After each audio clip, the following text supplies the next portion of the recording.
At ayan, at ito po yung update ng ating mga liquor natin, yung mga hard drink natin na mga alak. At talagang wala na po talaga. At paubos na rin po yung ating 1 liter na Alfonso.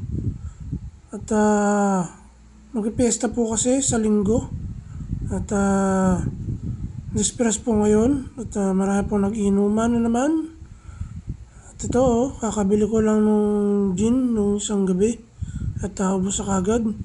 Ubos na rin po yung ating 4. At marami na rin po nabawas sa ating gin 1 liter. Ayan wala na. At paubos na rin yung ating Alfonso na 1 liter. Tumbahin nyo na rin po yung ating tenga, 1.75.